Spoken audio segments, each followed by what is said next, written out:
bro. It's It's the the brioche bun, bro. bun, bro. The bun, That yeah. ass. I don't know I how What's Tony tried. Parker that? could look like this, bro. I feel my black card gonna get revoked because I still haven't tried it.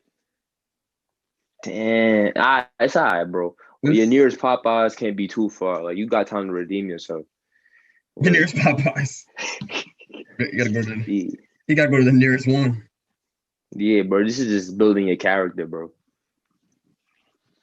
Respectfully. Yo, that's the thing to say, yo. We was watching some movie. Somebody said something hot and was like, respectfully. Like, you could just say some off the wall, just add respectfully after. Yeah. Yo, Exactly. LeBron, Nothing you about that really makes not it that good, respectful. bro. Respectfully, you really not that good.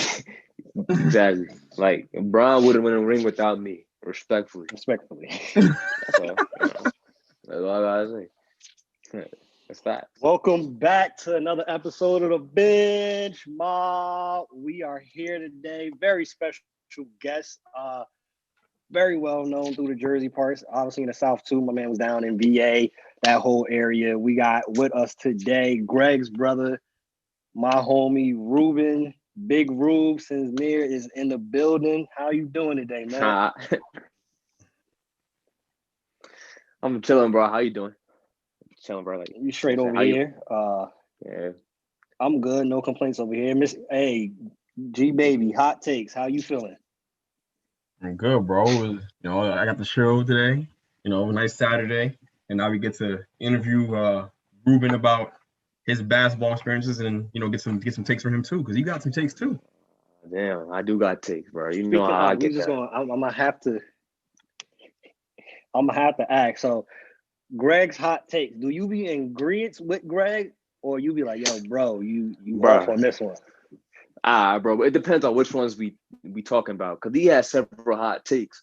We don't call this nigga hot take Greg for no reason. Like, bro, like which one we talking about, bro? Let's go with the Kyrie's most skilled player ever. All right, now you know what I'm saying. I am a fan of that one. I am gonna agree with that one. Like, I think what you said Kobe, right? Kobe is definitely like him and Kyrie. I think Kyrie has every ability on the court. Like, there's not one thing he cannot do. At his size too, he can put his back to the basket and post you up, fade away threes, fade away middies and all that. Like, bruh, his footwork is impeccable, I might say. See, that's the thing. It's like, can you really be better than your teacher? Yeah, I feel. I didn't directly get taught by Kobe too, for whatever that's worth. I mean, he watched a ton of Kobe film. He stole a lot of his bruh. stuff, but I don't know, bro. I just think at 6 foot to 6 feet to dominate the way you do. You saw him on Christmas Day. Yeah, bro. You see what Yeah, he's doing? bro. Yo, it was every way possible, bro. It was Yeah, every bro. kind of shot. Every kind of he shot, was bro. Against the Celtics. It was incredible. he was wild. I don't burn sage. I don't believe in none of that That's my stuff. start. But burn as much as you need to, Kyrie. If you balling like that, Tyler the burn the Creator. Hey. sage, burn some cinnamon. You can Yeah, burn some bro. cilantro, whatever you need to burn. Cilantro. Cilantro. Hey, yo. I'll tell you this much. They really look. If I'm in the East, I'm not sleeping. Nah. If I gotta play Brooklyn the next night, I'm not sleeping. And KD just chose to go off in the third quarter just cause. I texted you in the group chat. I said, "Yo, 6 shots is not enough." He comes out and makes the next 6 shots straight in the second half, the beginning of the second half. It was easy too, like, bro. It was calm buckets. He wasn't even trying. It wasn't Like, even bro, that much effort expended. It was just him killing them, just killing best them. offensive player in the NBA right now. Yeah, This might be a hot take. I KD. think he's the best scorer of all time, KD. that's not a hot take. I think so. That's a hot take, so but I take it. I like it. effortless. I don't think it's a hot take. Who wouldn't agree? If you know basketball, bro, you gotta agree with that. Who are you gonna say over him? Bro, If you're not gonna say everybody Kobe, know you're wrong. basketball. Not everybody know I agree with basketball. that. You know, they gonna say something. Yeah, some like, people might say bro. somebody might say George Gervin. They ain't never watched a George Gervin tape in their life. Bro, I saw someone comment, Pistol Pete is the most skilled player in the NBA history. Yeah. And I almost threw my phone across my room, bro. Like whoever said that they smoking that pack. I ain't gonna lie. They wildin'. Yo, the responses we get. Shout out to all of our first time listeners. Shout out to our listeners that's been from day one. But the support we get with some of these answers it'd be interesting. I want y'all to keep sharing your thoughts. So when y'all listen to this, don't take offense. You entitled to your opinion. It's an interesting opinion, but you're entitled to it. But starting with you, right? So where did your love for basketball start? Like, what's your origin story? When did you start balling? All right. So to be honest, all right. So when I was younger, like growing up, I'd say like first through third grade, I was kind of just messing around with basketball, but it wasn't serious at all. I go to YMCA, playing a YMCA team. I wasn't good at all. Tricking layups, fast break, like, bro, my brothers would be in the crowd cheering, like, yeah, fast break, layup, break. Like, it was bad. Then middle school came, I made a team. So I started taking it a little more serious then. Like 6th, 7th grade, I was like, I kind of want to play for real now. I still wasn't that good yet though, but just had fun doing it. And then high school is when it really came out. I was like, yeah, that's when I really want to make a push to be great. That's what I'm trying to do. So how much did having your brothers affect your play? Like, did y'all have a lot of battles? And since we have, one of your brothers on here, who's the best out of all of y'all? That is me. But like, yo, I mean that respectfully though. Like respectfully, like you said, like you said, respectfully, like, you know what I'm saying? I can't you can say something crazy and say respectfully it's not gonna be crazy no more. Yeah. But that's not even crazy. And it's no disrespect to Greg. You know what I'm saying? He on this. I got much love for my boy, but it's me. How much did they help mold and shape your game though, having to play against them growing up? A ton, because they would beat me every time he played. Like every time he played, it was tough. Like Kenny, like the way he plays with more just like speed, going to the basket, kind of just finishing mid-range jump shots, all that stuff. And he just beat me. He was bigger than me, so he just taking me out every single time. But Greg was just more, bruh. He's more like methodical about the way he goes about things. So he hit me with some crossovers, floaters. Like he just like nitpick at you the whole game with like little things, and it's just like annoying because you can't even guard it. To this day, I can't really guard it like that, but I still get them back though. So I took both of their play styles and I just made them my own. You know what I'm saying? So you took the best from both of them and just combined it. Of course, that's how you make Reef 1K. You know what I'm saying? You got to get it from somewhere. Yeah. So, yeah. Walk us through, and you're right about not being able to guard that right now. But if he, with him saying he's the best brother out of all of us, he's right. Like I don't disagree with that. By the way, I think he is because of his athleticism. It skipped a generation. So walk us through your high school basketball career. I mean, and not the entire thing. Let's talk about Columbia, right? Obviously I know it. So let's break it down. Columbia High School, you go there, you want to play basketball, you want to take it seriously. What happens when you get there, and what's that story like there? All right, so Columbia alone, that's a story in its own. So, all right, freshman year, right? We train. That's like around Progress First training time. I don't know if you remember that, Antonio. Like when we first started Progress First training, we was training that whole summer for me to make the teams and whatnot. So freshman year, we had trials coming up, and I tried out Columbia freshman team, not JV, not varsity, nothing like that. So I tried out, and I had a good tryout too. Like I was making threes, like getting to the basket. I was even dancing in trials. Like I was in the dabbing on niggas. Like it was crazy. I had some confidence back and some confidence, but like, bruh, they cut me like as soon as like the trial was over. Like they called me in, and I was like, I'm thinking I'm walking into the office like, yeah, I'm about to make it. And the coach was like, nah, I'm sorry, you just didn't make it. And I was just like, damn, all right. Okay, so I walk home. I get to the crib. I tell my family, and they're like, nah, you're lying. You made the team. Stop lying. I'm like, nah, I ain't make it, bro.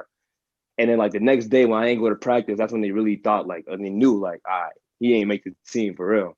So I ain't play AAU either because I tried out for KSK. I didn't make that either freshman year.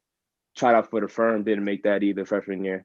And then sophomore year comes. So my sophomore year at Columbia comes and trials roll around again. Same old story. I had a good tryout, played really well to my standards. I played well to my standards, and then got cut once again. But they brought me back, so they brought me back just to not play me. And then at that point, I was just like, all right, this is crazy. So I spoke to the coach a little bit, and he was just like, you got to do this, you got to do that. He was telling me a bunch of stuff that I thought I was already doing. So, I stuck it out for a little bit, but at one point it was just so bad that I just kind of removed myself from the team as a whole. And then I had to transfer out. Yeah. That's crazy. Yo, people see the finished product, but they don't know the story. So that's why I wanted to ask you that question, right? Because I obviously, like I said, we know it. But and I don't tell him no bits and pieces. Maybe he doesn't know all of it. But talk to me about because obviously you made a jump, right? Your game got better from sophomore year to junior year, and you transferred middle year to sophomore year. So, right, there's a big jump there. Talk to me about first the jump you made, and then the transferring process, right? Like transferring and the decision-making process. Like what led to you going to American Christian? By the way, before you answer that, you played in the same conference I played in. I went to Abundant Life Academy. Mm-hmm. Yes, sir. So we had the same ties. When I saw that, I was like, yo, I wish I would, obviously you're young. I wish that would have been some crazy competition if we was in that same league. But go ahead. Touching up on that, Abundant Life was like our rivals. Bro, every time we played them, it was loud. Like the gym was loud. It was jumping. It was fun every time. Every single time. I enjoyed it. But so when I made a jump in my game, right? So I'd say maybe around that sophomore year after I got cut from Columbia, I just started working out a lot more. I was like, okay, I must be doing something wrong. Like that's what I was thinking in my head. Whether I was doing something wrong or not, that's what I was thinking. So I'm like, okay, I gotta work out. So Greg and I started working out, more progress first training. And I think you were going along in the sessions too at the time. We was working out almost every day a week. And whenever you could come around, you was always there. We were shooting, doing all that competitive. And come around June, I noticed my game was getting a little better. So I was like, this making better reads, doing some of the things that you can't even teach, just like my IQ, the game was getting a little better. I was watching more basketball, surrounding myself around more basketball. And so then Coach Ty had died. He coached ACS at the time. And I saw that my boy was going there. And I just reached out to Ty, and I was like, yo, can I, is there a way I can come to the school? And he was like, yeah, I'd love to have you. I just seen some of your highlights that you posted on PFT. Let's get you on a visit. So my family and I going to visit ACS, and we worked out. He liked what he saw. And then from there, we just made it happen right away. It was a really quick process. And the next year I was out of Columbia, and I reclassed that year. So I was a sophomore again at ACS. You know what I'm saying? Yeah, so everything that you mentioned right so far, what kept you going? What had you continue to work out? Because up to that point, cut twice, you give the run around, coach is telling you one thing, everybody sees that you should be playing. What kept you going? Because I kind of had to deal with the same thing in high school, and I tell you this much, I didn't have that same fortitude. And shout out to Greg and your family for being around you. But I didn't have that same fortitude. That happened to me my senior year, and I kind of just was like, for the politics of it, I was like, I kind of lost the love for a little bit for the sport. What kept you going? Definitely, but I can make you lose the love. There's so many times I thought to myself, just like, bro, this is crazy. Like, this is not even fun to me anymore. I don't know what the point.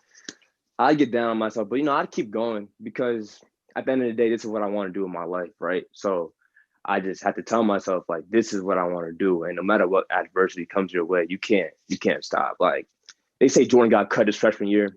Okay. We hear getting cut 2 years in a row it does something to you, especially when it's not even like, it's from the freshman basketball team, not even varsity. We getting cut from freshmen. It's like the JV team back-to-back years. So you're just like, damn, all right. But we're going to keep working because at some point we got to make a breakthrough. We got to push through. Figure something out because it's going to get better at some point. I don't know.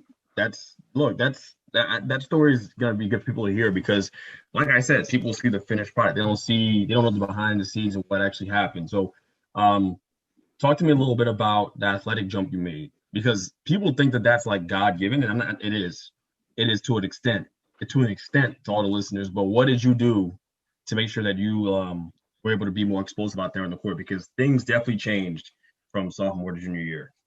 Yeah, tell the people Yeah. because they might not know. I might have to, in between right here when you start talking, I might need some of your clips so I could put it in here and I can edit it so people can see the athleticism we talking about because it's something different.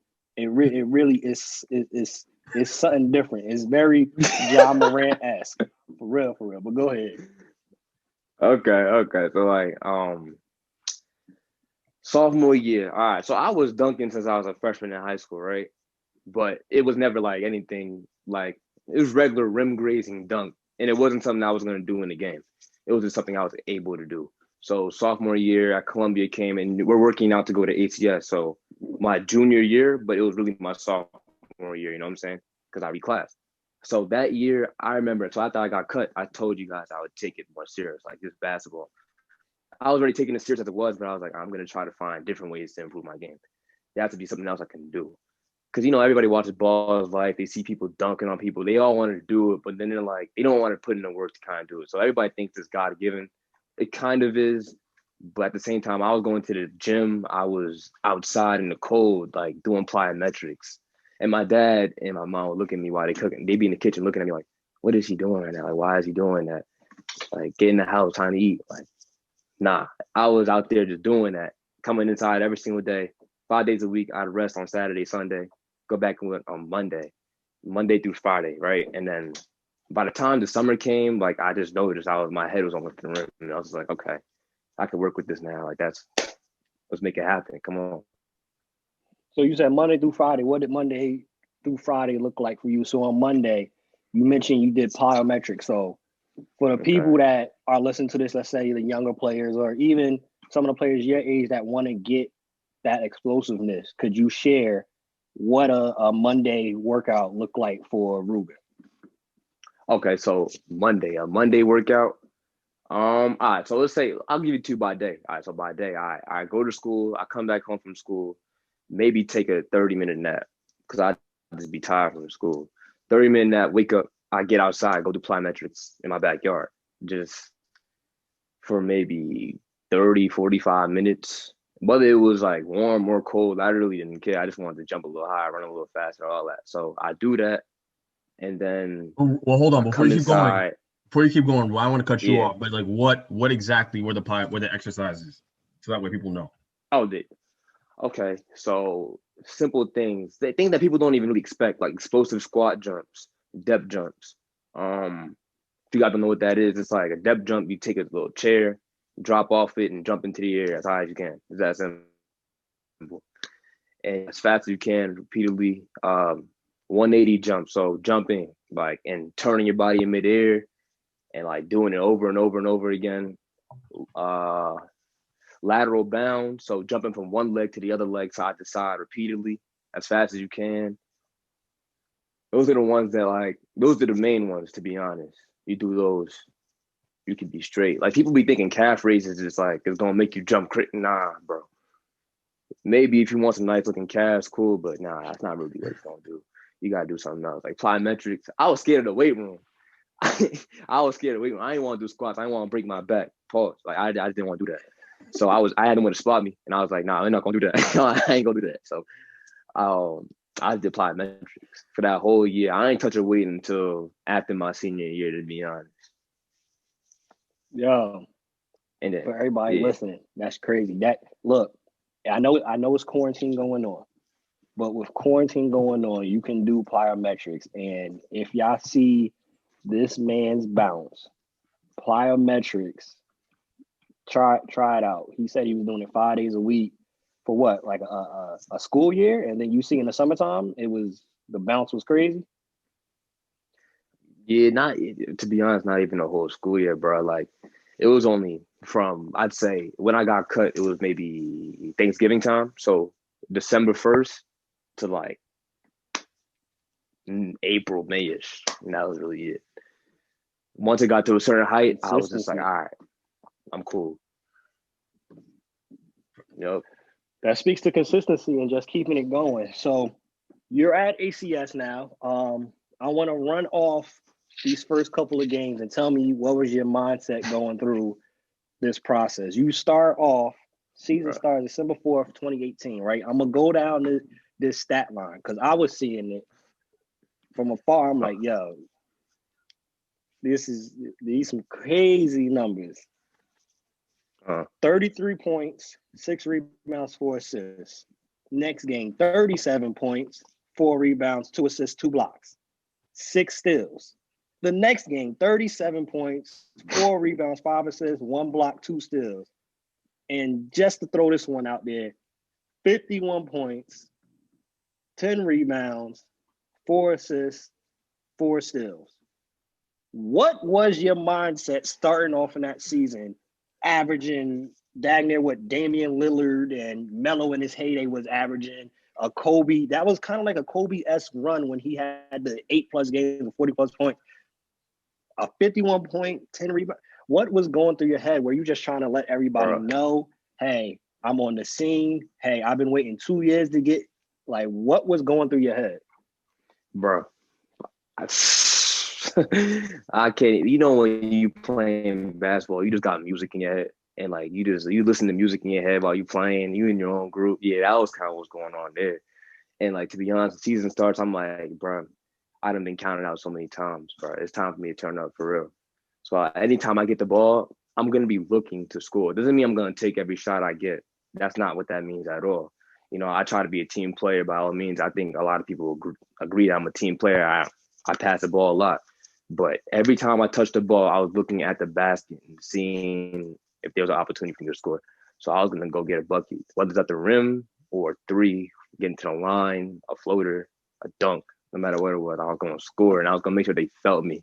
And if the team was losing by 30, I didn't care. I'm going to make y'all lose by 50. I'm just going to keep putting my foot on y'all neck because, bro, I've been counted out too many times. I can't do that.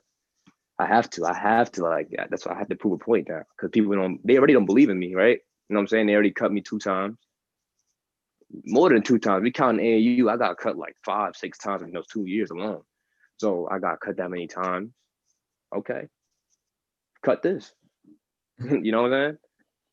Like, for real. That was, looking at the season, looking at those numbers, y'all could go Google it. The numbers that season, absolutely crazy. Like, throughout the whole season, 28 points, 25, 37. It was a lot of buckets given out to a lot of people's favorite players in high school. What's that shirt? I give buckets to your boyfriend. You did that to a couple of I a definitely couple of people did. for sure. For sure. Hey, yes. I want to ask you, Greg, how was this seeing your brother finally with this opportunity to ball and he's performing at a very high clip? How was that, seeing this, all the work that y'all put in, coming to fruition, and he's looking dang near unstoppable? It was a lot of fun. Like it was a lot of fun for me personally, and I speak for my dad and my brother Kenny. It was a lot of fun watching that because the summer you could kind of tell, like I said, like he said, you could see like the work was paying off. He was more athletic, he was faster. That's when it started to turn. Like it was like, all right, well, there's no more pushing him around anymore. He's probably gonna pass me in terms of just being a better basketball player because of just the athleticism was different, and also like the skill, because his IQ was always high. So like he didn't make the wrong play, he made the right reads. He wasn't a selfish player. So like you see 51 points, you're thinking he took 30 shots, took 40 shots. I don't think it was that many shots. I think it was 20. It was a bunch of free throws, getting to the line, and it was a lot of other. He doesn't take a lot of shots, so he's not a high volume shooter, but he just puts up crazy numbers. So nah, man, it wasn't surprising, but it was a lot of fun for me to watch, my family to watch, because I was genuinely happy for him because it was an opportunity he had that I never had, right? I didn't get to transfer out of Columbia High School, right? Like I didn't get a do-over. He got the do-over. He made it count, and he worked his butt off to get every other opportunity that came after, including ACS. Yeah. To be honest, like ACS might not have even happened. Like before ACS came really last minute, like late August. We talking. Like I was looking at going to Verona High School. I'm not even gonna lie. That's what I was really gonna do. I was just telling my dad and I were talking about it, and he was like, "Okay, well, if that's what you really want to do, maybe we'll make it happen." But ACS came out of nowhere, and I was like, "That's just God blessing me with that one," because I needed somewhere to go. I needed it. All I needed to do was get a chance to prove myself, and it came. Verona High Yeah, a School lot missed of out. people. Yeah, a lot of people could to speak to that. Greg alluded to that. Just the opportunity. A lot of people, real ballers, people just in life, be like, "Yo, I just need an opportunity, somebody to believe in me." So you got the Yeah. opportunity. You showed out. Transitioning. You played for the Unity Legends. We had Wellington on. How was that experience playing for the Unity Legends? Again, an opportunity where the coach believes in you. The coach actually wants you, and you just show out. How was that playing for Unity? It was new. It was really new. I had to adjust to it because I never played AAU a day in my life until Unity, right? So that's junior year, sophomore year, I guess, because I reclassed. That sophomore year, that spring and summer, I had to adjust. His practices were so intense. I kid you not. Like we would run. There was one practice we were just running for maybe 45 minutes straight, down and backs, down and backs, down and backs. And I'm sitting there looking at Wellington like, where's basketball? Like, what are we doing? And he just kept making us run. I'm like, okay, but not even just that. Like playing basketball at the tournaments, game after game, you're gonna get tired and you just get a little sore. You're like, ah, man, I don't even know how to do this. But it was fun though, because he was a good coach. He was somebody that kind of let you play the game. He had a system, but he would let you play within the system, which is kind of cool. A lot of coaches kind of had restrict players to, play in a certain way that doesn't allow them to be their best, but he saw potential. He saw it in me, and he let me, raise my game. Shout out to Wellington. Mm-hmm. Yeah, The GOAT. for real. And the Summit legend right there. No, for real. I mean that that team your first year was so much fun to be around. Eric, Pete, Mike Farrell, all those guys, and hopefully I can have some of them on the show too, because they all be great to talk to about their basketball experiences, things like that. But you worked with Wellington, you got to play all those years, and play against better competition, right? And really raise your game in that regard, right? Yeah. Playing on the AU circuit, how is it different than playing in high school basketball for you? Right. Honestly, I just think that people on the AU circuit, they seem like they were just more like me, hungry. I don't know how to even describe it, to be honest, because I was new to it all, and I was seeing them. I saw some players that were just, you see colleges watching you, like there's more colleges watching you. So now everybody has something to prove, right? Sometimes people just get out of control, start playing this crazy brand of basketball. Other times people just really step it up and they play good basketball. And you were always playing good basketball every single day. Some teams aren't that good, but for the most part, you're playing a team that had a few dogs on them. You're gonna see more dogs on the AU circuit for sure. Yeah, you were playing every high school team's best player, right? Every high school Yeah. from or maybe the best player from like their town or from their state was Yeah. on an individual team. You every single time, and I noticed because I was there at all these things, and I was a part of the Unity Legends and everything like that, right? So I got to see everything up close. So I want to fast forward, right? Playing AU with Unity, your senior year is right here. You're trying to figure out what you're gonna do for school. What schools were looking at you? And how stressful was that process? Senior year, so okay. Stressful. It was pretty stressful because you always want to find the right fit, right? You don't want to just go to any school where you're just not going to play, and people get really caught up in the Division 1, Division 2, Division 3, JUCO. They get really caught up in the name of their school, so they don't want to do a certain thing because they feel like they're better.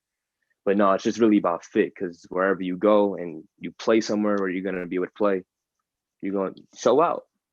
You'll see where it gets you to show out. So, I had a bunch of D3s looking at me, a few D2s. Now I still have D2s and whatnot. D3s, though, MSU, SUNY Oneonta, Colby College. What else? Mennonite in Virginia.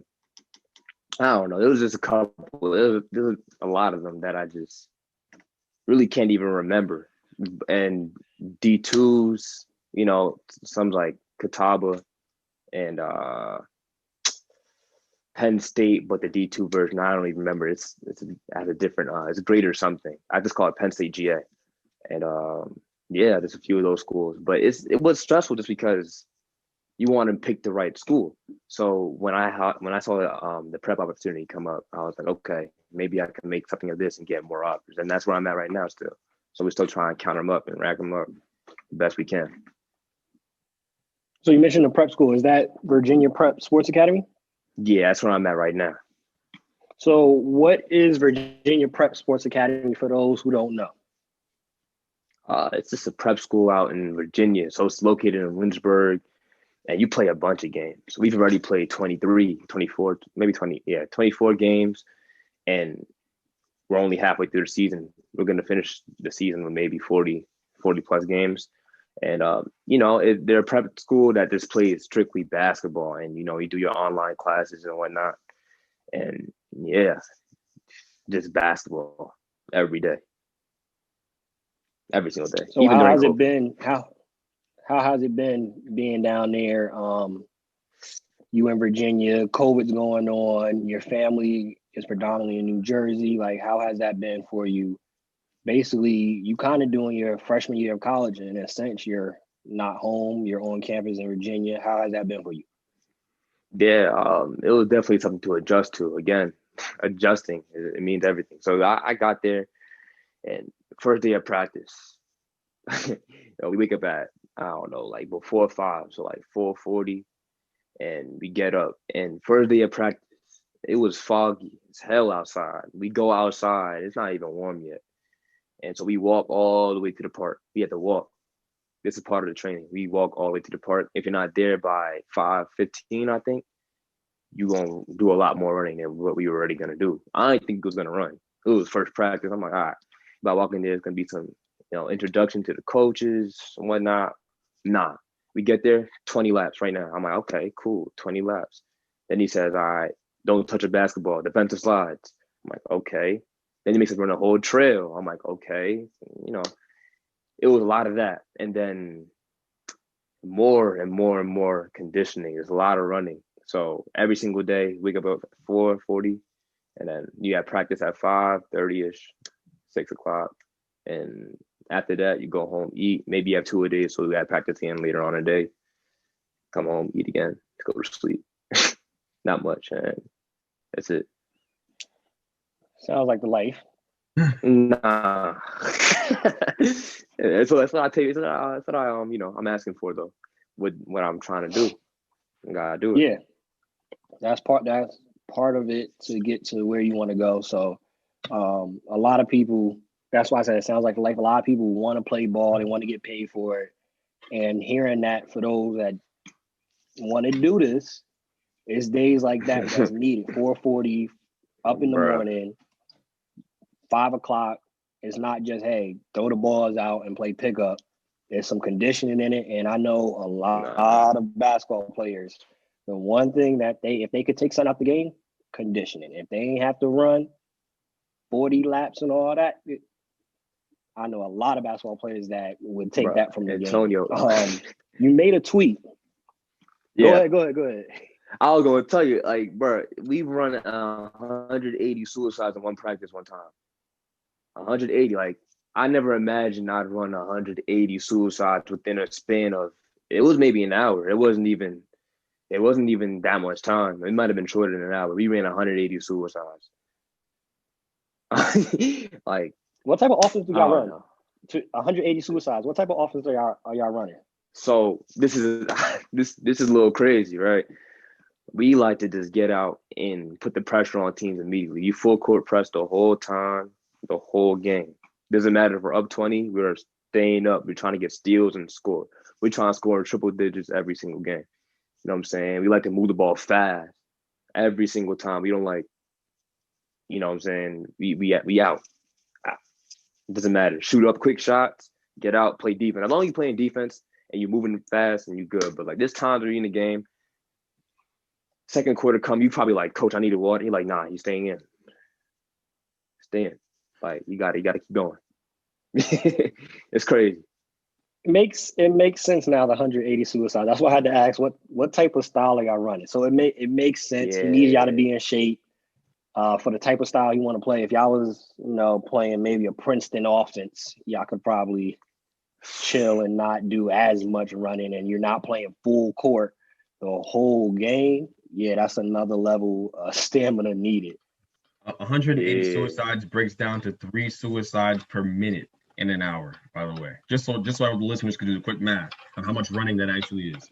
3 suicides per minute. And if you think about it, like 1 suicide might have you breathing a little bit. 2 suicides gonna have you being like, all right, I think the 3 in like 1 minute, it was constant. And he doing defensive slides in there. I'm just like, this is crazy. He said this is what the Lakers do. I'm like, okay, this is what the Lakers do. This is what the Lakers do. So we gonna do it. I can promise you, LeBron and AD are not running 180 suicides in a calendar month.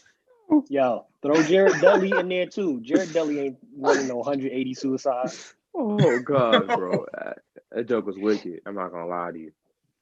Crazy.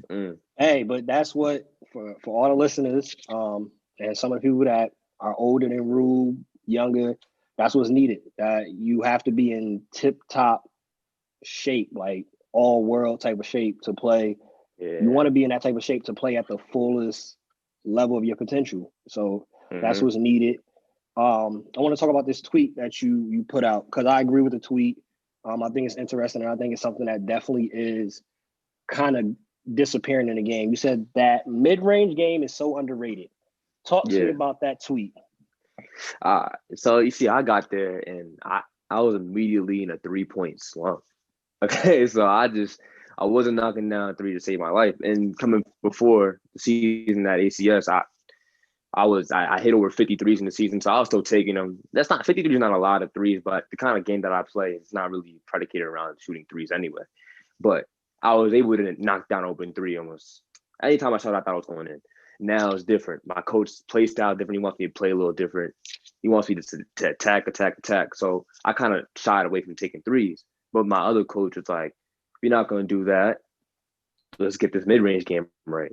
So we just shot a lot of mid-range jump shots, and it's effective, right? Because it's a shot that's almost always open, because no one's trying to either being pressed on the line, or being guarded up close, or they're falling back.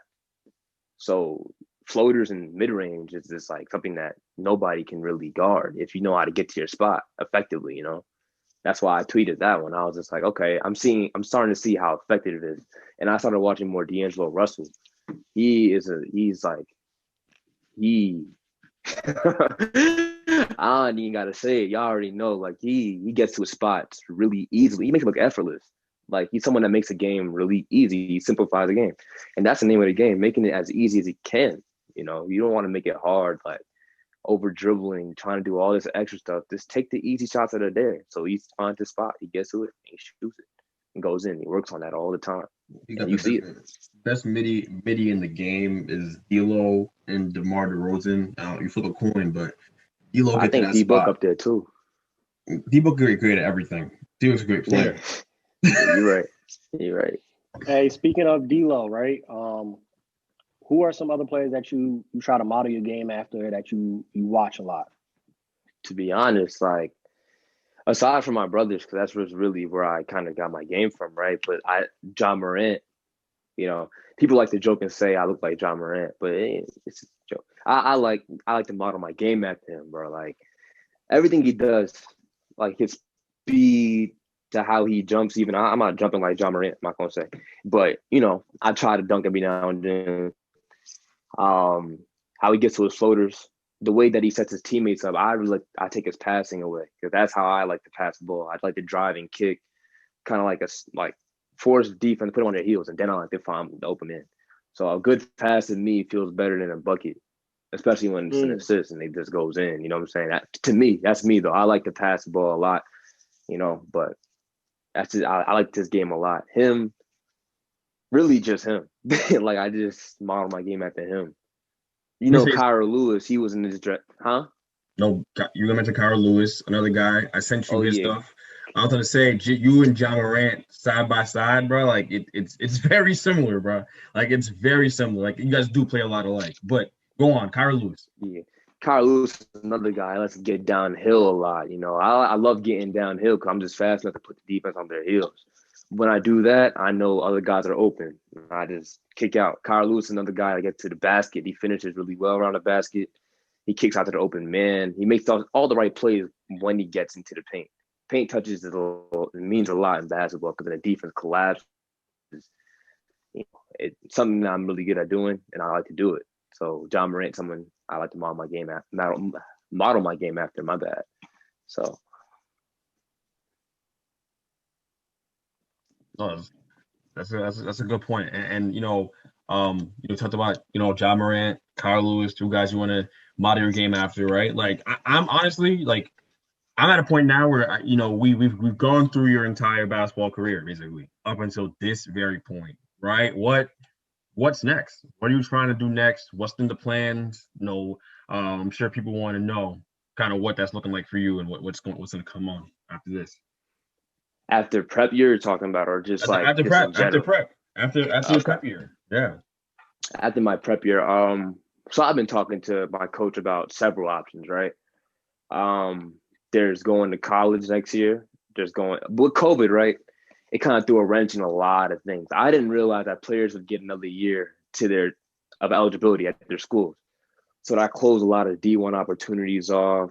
Like I heard from a D1, and like I realized shortly after that COVID was in effect, and that kind of went to nothing because of that. Um, a lot of D2s kind of doing the same thing, but I've still heard from some D2s. So now kind of leaving with just the D2s that I already have, some that I gained against playing from Oak Hill, and the D3s. So my coach and I have been talking a lot about it, and he was like, "There's opportunities for you that could present itself overseas for next year as well." So we've been thinking about that as well in college. So it's really up in the air what I'm gonna do. I'm hoping for the best though, just trying to find the right opportunity, right place to go. Said a lot of interesting things in that answer, I'm sure. And I think Tone has a burning question too. I'm gonna run it back though. Yeah. I'm gonna rewind. 30 points against Oak Hill, national powerhouse. Mm, Run us yeah. through what it was like playing against them, because that's not something everyone gets to say they did. So what was that, and what kind of zone were you in that kind of game? Right. In that game? Like I said earlier, when you just have music playing in your head, and you're just in that zone. But to start the game, I didn't even start. Right, I was a starter. I was team captain and whatnot, and I didn't even start. I was in a shooting slump, like I said. And the game before, I didn't play too well. So my coach was like, "All right, you come out the bench." Oak Hill comes around. We get there, warming up. Game starts. They get up 19-4 early. Early. Their press was crazy. They were just dunking. I'm just like, wow, this is crazy. My coach called me into the game, so I go in with the mindset to thinking I got to help my team, you know, get out of the slump, whatever's going on, whether they're nervous, whatever it's the jitters. And they're not fully focused right now. So we're gonna go in there and we're going to just gonna eat. I get in there. First thing I do, I get right to the basket. Later 6'8" guy, 6'9". I don't know how tall he was to be honest, but I don't really care. Like if I know I'm having an advantage, I go into the basket, come faster than somebody, I'm gonna take it. So I did that the first like 3 times on the court, and then I hear the coach say, "Is someone gonna stop him from going to the basket?" And I kind of look at the coach. I'm just like, I shake my head, no, like, no, they're not, because that is the one thing I know I am very capable of doing, right? So I'm gonna keep doing it. I do it the next play, and I dish out to one of our sharpshooters, Julio, knocks down a three. And then they're like, all right, you're gonna drive and kick. Nah, next time I go around, I get a rebound, because someone shot a three, missed it, get a rebound, put back. Two, they call timeout. But then as the game keeps going, they were just applying a lot of pressure. They just kept on, they were going crazy on it. I'm not gonna lie. Like they were just dunking in ways I haven't seen in person. So I was like, damn, we gotta keep going though. We can't, back down because they're dunking a little bit. So kept going. At the end of the game, I ended up with 30 points though. Had a few dunks myself, but he still lost, so it didn't really mean that much to me. I didn't even notice I had 30 until I saw it on Twitter. I was like, I didn't even know I had 30, bro. I was playing basketball. Yeah. So you have this game, huge game to have against Oak Hill. You mentioned rewinding, going back there. You mentioned overseas as an option. Yeah. How real is that option for you in your head? Like overseas, like it's one thing that you're in Virginia, you're still in the same country. You feel me? Yeah, Being right. in another country with possibly being on your own and not having family to be with you. Is that something that you think you'll actually be prepared for if that opportunity presents itself? I have no way to prepare myself for that to go overseas. You know, like honestly, going to Virginia was just that in its own was a lot. But like, you know, I'm well off by myself. Like I make the right decisions. I'm not gonna make any dumb decisions out here. I know what I'm going there for. Basketball, going back to my room, eating, homework, sleep. That's it. Just working out, eating, and sleeping. I'm not doing any partying, seeing anybody. Like that's not what I'm there to do. I'm there for business. I'm there for my dream. So overseas is kind of be the same concept. It's just I'm literally just out of the country, and you know, the opportunity presents itself, I'd take it, and same thing. And I just know I'm gonna see my parents and my family when I get back home. Same thing. Just gotta play basketball and just remember what I'm there for. That's all. That's what's gonna keep me going. So you sound very focused. You sound like you got a good head on your shoulders. Obviously, I know that.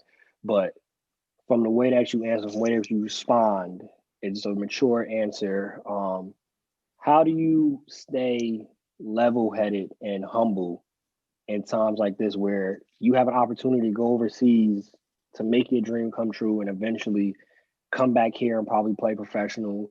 You got Steph Curry tweeting you out. How do you stay level-headed with all of this going on? You know, in our generation, what? Steph Curry tweeted you? Oh, nah, y'all can't tell me nothing. Yeah. How do you stay humble and level-headed? Oh, just knowing that I'm hungry for more and my job is just not finished. You know, I haven't done. I like to say I haven't really done that much yet to my liking. I know I've done something. I've done more than what my brothers were able to do with basketball, just because of this God blessing me and the situation presenting itself. You know, but for what I want to do, my job is not near finished. So I know that I'm not even halfway to where I want to go. And I still have so much more to go. So I can't stop here and be like, yeah, you guys can't tell me nothing. If I think like that, the people that are, everybody's just going to keep progressing. Everybody's progressing every single day. I got to keep progressing more and more each day. And I got to get to my goals. My goal, until I achieve my goals, I can't say anything. I can't. That's not how I work. Nah, you know. Gotta stay coachable. Gotta stay coachable. That's definitely a major key. Hey, Greg, do you have anything else that you might want to ask before we transition into with the quickness segment? Yeah, I mean, yeah. One last question. You know, what parts of your game do you want to work on? Going into the next step, next phase, whether it's playing professionally or going to college. What do you think you have to get better at to make yourself the best possible player you can be? Shooting all around. We talk about this all the time, Greg. Just shooting all around. Because it's not even that I can't shoot. It's just that I've gotten athletic to a point where I just relied solely on my athleticism. I got away from shooting. When I first started playing basketball, shooting was what I did because I didn't have athleticism, right? So once I got it, it was just like, wow, okay, I'm about to just use this because it's the easiest way to get a bucket. But you start to see trees in the paint. Their defense is kind of catered to how you play. So now you got to figure out different ways to score. If you can score on all three levels, that's just gonna make you unguardable and just the best player that you can be. So that's what I'm trying to do. Shooting. This might be a podcast that we might have to title it shooting. Every episode that we have any guest that plays basketball keeps mentioning how important shooting is for our listeners and our followers. If you ain't catch it by now, shooting is needed.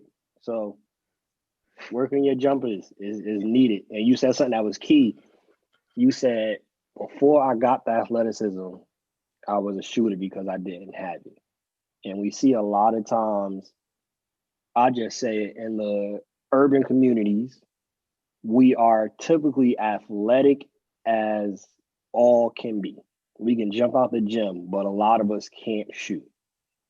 So kudos to you for realizing, hey, I need to make sure I'm shooting with athleticism, because then now you deadly. Yeah, for sure. That's it. And we actually just came back from a D Lamb workout. We went to the gym with him. That's where I was at actually this afternoon. Me and him were there watching him run a lot of his drills. And guess what? They took a lot of shots. They worked on certain just situations and how to use certain moves, but it was all predicated on the jump shot. It all ended with the jump shot. So that's a guy I think we should get with in the summer. We talked about this. We talked to D-Lam about that too, and we're gonna definitely try to do that, make that happen. But yeah, man, shooting is everything. So I'm excited to see who could take it next. Nah, most definitely. Well, we'll be looking out. This is your home podcast. If you ever want to get something off your chest, if you ever want to make an announcement that you decide to go to Australia, this is the place that you can come on. I'll hold you and to make that. The announcement. Yeah, I think Greg on the same page. We see a very long career in your future. So if you ever, we plan to be around long too. So if you ever want to hop on, say something. Ref done made you mad. Coach is not playing you. You need to get something off your chest. This is the podcast for it. We are for the players. We are for the people. Nah, for sure. I'll definitely come on. Why not? It's fun. Yes, sir. Well, transition into with the quickness segment. We're gonna ask you some quick rapid fire questions. You already mentioned that you are team hot take, so just say whatever you feel. If it's a hot take, it's a hot take. Just trust and believe. We will post it as a clip, and we will see if everybody else agrees. Greg knows how I get down. If it's a hot take, it's going to get posted before anything else. Just letting you know. Say that. You mentioned a lot that when you're playing, when you're in this groove, you're in this rhythm, it's like music in your head. Who's in your musical rotation?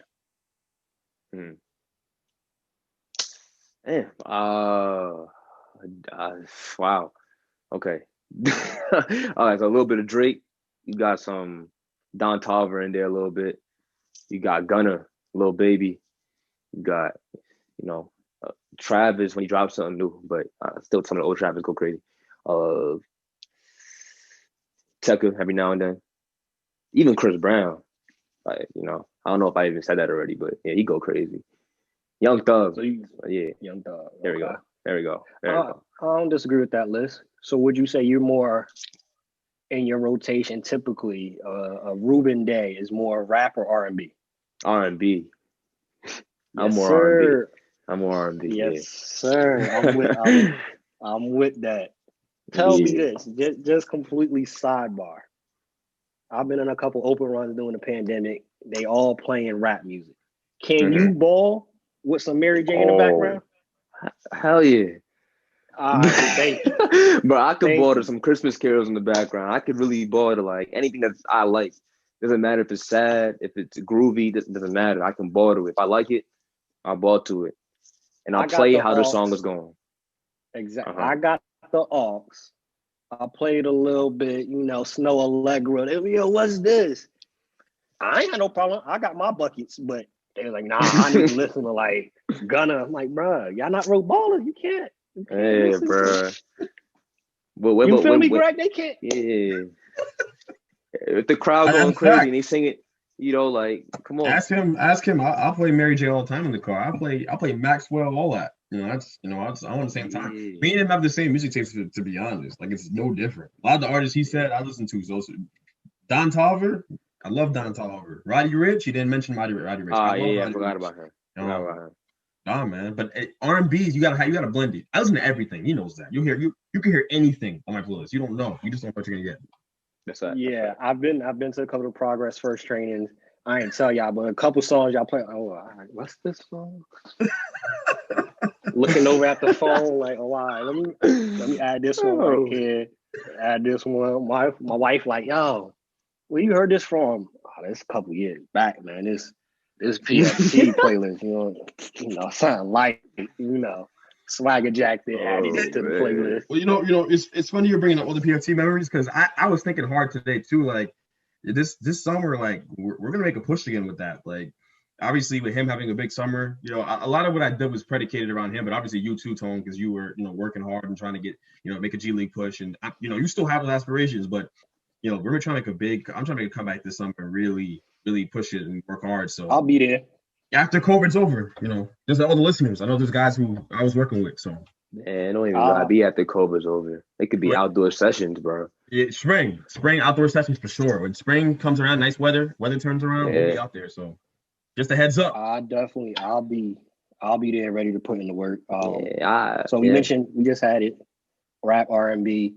Who is your top 5 musical artists? Your top 5. Chris Brown at the 1. Chris Brown 1. You got Drake 2. Young Thug 3. All right, now this is where it gets difficult, bro. Cause I don't care who you put at the 4 and 5. Those are really that's my big 3. That's D Wade, Bron, and Bosh. Yeah. Okay. And I put Roddy at the 4. Hot take. Who at the 5, man? Damn. Gunna at the 5. Gunna at the over 5. Lil Baby. Over Lil Baby too. I just Yeah, like the way Gunna. That's the gothic people right there. Yeah, we're gonna have to. We're gonna have to post this one for sure. That everybody agree with that first. You can't disagree with that. That's a real. The last 2.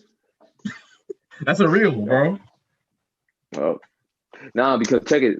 Listen, this is me personally. Lil Baby has songs where he just sounds. It kind of sounds the same. Gunna does too. I'm not gonna lie to you, but the way Gunna sounds, he's angelic, bro. He really just his voice is mad angelic.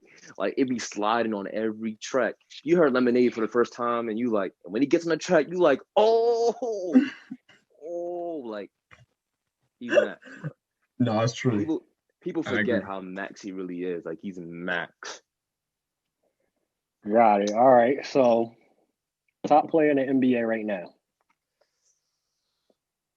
Top player. KD. Okay. I hate you. It's so annoying, bro. Go ahead. Who wins Rookie of the Year this year? This year, who's a rookie? Might mess around and be LaMelo Ball. I think it could be him. I forget all rookies, but I think it's coming.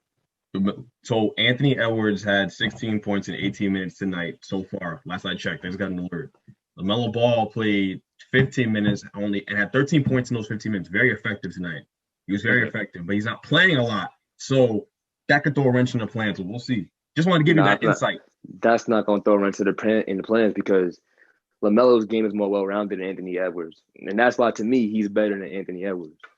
That might be a hot take for some people, but, bro, if you watch basketball, the player that does more and has more of an impact on the game is just better. To me. So how's LeBron the best player in the NBA? I'm just not a LeBron. I'm not a LeBron guy, so it got to be KD for me right now.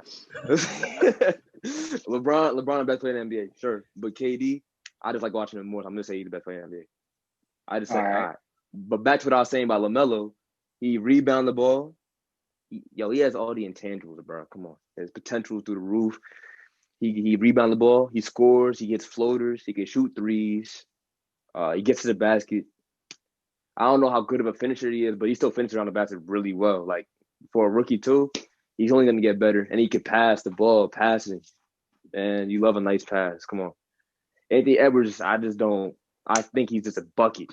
And, he has potential, a lot of it, but that's a bucket. I don't know what more he gets from that. I don't see him becoming a playmaker at all. Yeah, with that team, how that's set up, that's D-Lo job right there. I don't think he's gonna leave. Honestly, that's probably just. And Minnesota gotta be his role because you got D'Lo there, you got Cat, you got Naj Reid coming off the bench. Yeah. You're not the playmaker. Shout out to Naj Reid's jersey, right there. Star bench cut. D'Lo, John Morant, and what's his name? I had it down. John Morant, D'Lo, and put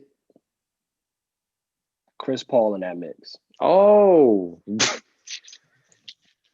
damn! All right, start Ja, then CP3, cut D'Lo. Okay, I don't think nobody can argue with that one. I don't know, bro. D'Lo nice. D'Lo's crazy. I was gonna cut Chris Paul, but out of respect, No, you can't cut Chris Paul. I can't cut Chris Paul, bro. Out of respect, I can't do that. Ja's the youngest on the total pool. I would have probably cut him, but it would have been really hard. But he, Reuben's John Morant Jr., so I guess it makes sense that you picked that. That's why I threw Ja in there. I had to throw Ja in there. Yo, Tone, give him this one. This is the one that fits right into our debate. Start bench cut, Dame, Kyrie, Steph Curry. Oh. Okay. I see now, like, if we talking about, like, Steph Curry just came back from an injury, right? But if we talking about, like, damn, oh my God, their career encompassed everything they've done, even up to this point. Oh, even up to this point? Cut. Fair. Yeah. All right. You starting Steph, you're benching Dame and cutting Kai. Kai is great. But that's my list. I'm sorry. I'm sorry. Well, no, you open up Pandora's box and you said count their whole career because Kyrie's been hurt, and so I just told you this, Reuben. I said people don't give Kyrie the credit that's due for him because they haven't seen him enough due to injury, right? Outside of those Cleveland years with LeBron, but when people get to see him, like on this stage with KD, it's all set up. At the end of the season, Kyrie's gonna be considered the best point guard in basketball. At the end of the season, I think it's gonna be a surefire thing. He stays healthy. People will not have a doubt. He'll be the best PG in basketball. Honestly, I hope so. I want to see the Nets win a chip this year, and if he's the best point guard in basketball, that's tough. That would be tough. I hope people give him the recognition. He deserves it. But for me, like Steph, he was 2-time MVP, unanimous one of the years. Yeah, damn, the impact is crazy. And Dame just be pulling that. He'd be pulling that hoe from half. And I don't know, like, yeah, bro, I don't know. He's crazy too. All right, last star bench cut, right? NBA duos. So I want you to star bench cut these NBA duos off of who you think are the best. How you want to do it? Kyrie, KD, Shaq, Kobe. Damn. Westbrook, KD. Oh, that's easy money. You're starting Kobe and Shaq, and then you're gonna bench Kyrie and KD, and you're gonna cut Russ and KD. Okay. I think we can all agree on that one. Who's the most skilled duo of the three? Who are the most skilled? KD. Kyrie, KD. His hands down. I don't think it's close, bro. There's no close second.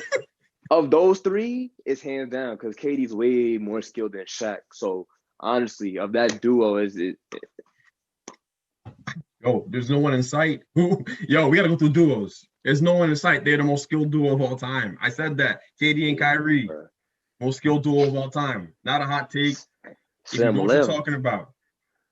Got two more before we get you out of here. Who wins the NBA championship this year? The Nets. I want to see it happen. I got to speak it into existence. He said, okay. He's a big Lakers fan. Oh, man. Big Lakers fan. Lakers Nets, finals. That's fair. I can dig it. I rock with the Nets until they left. That was my thing. I like when they was in Newark. Y'all took them out of Newark and then brought them. That was my thing. That hurt my heart. I've always been a Lakers fan, but I always rooted for the Nets just because it's Jersey home. They was the only local team I've actually rooted for. Greg noticed Giants, y'all can forget it. Jets, y'all can forget it. I ain't rocking with y'all just because I don't like how y'all play in Jersey. But when y'all win, y'all celebrate in New York. I don't appreciate that. You're not wrong. I don't live in that area, but they gotta pay taxes for that. They all of that. The parking is bad. The traffic on Sundays, and y'all go celebrate in New York. Oh nah, y'all drunk. I got problems with that. You're not wrong. Last one, top 5. Not even top 5. Give me your 5 people, dead or alive, that you would have a meal with. A meal with? Yeah. Who's at your table, dead or alive? LeBron, Kobe, Michael Jackson. That's 3. Michael Jackson. Chris Brown and KD. That's a legend table. That's a legend. That is a legend. Right, you got Reese 1K there. It was already a legend table before it even started. I was there. Oh man! I'll play with you. Real quick before we get out of here. You mentioned Mike, and you mentioned Chris Brown. I've said this. Some people don't agree. Is Chris Brown the baby Mike the closest thing to Mike? Yes. In terms of just being, he is somebody that he's so talented, bro. He's able to sing the way he can sing, right? Not even that he's just a good singer, but have you seen him perform though? His performance, bro. Like he be wilding on the stage, bro. His dancing skills is second to none right now. Nobody better than him. Except for maybe Keita the Great. I don't know if you know what that is. Some young bull, but he could dance. But Tag at Keita the Great, man. Yeah, bro. But Chris Brown, he really got it because he could sing and dance. Like he max. Hey, Breezy, showing you mad love on this episode. So when we tag you in this, you can hop on the Bench Mob podcast, bro. We know you play ball. We know you from VA. He down in VA with you. Like, hop on the Bench Mob podcast. Show Rube some love. But thank you, Rube, for hopping on today. Well, tonight. Hopping on tonight with us. Shout out to you, Greg. Another late night show. Bench Mob, we out here all type of hours, 24/7. We doing the work. Make sure you share, subscribe, tag a friend, share it with your baby moms, your uncle, your baby father, your twice removed cousin, your uncle that you don't talk to anymore. Share it with them. Because if y'all don't talk, the Bench Mob, what we do is bring people together. We just had a conversation on basketball, food, Michael Jackson. Who don't love Michael Jackson? That'll bring them together. So definitely watch it with somebody. We're on all streaming platforms and on YouTube. Check us out. Hit us up if you want any merch. Stay ready. You ain't got to get ready. Bench Mob, we out. Peace. All right.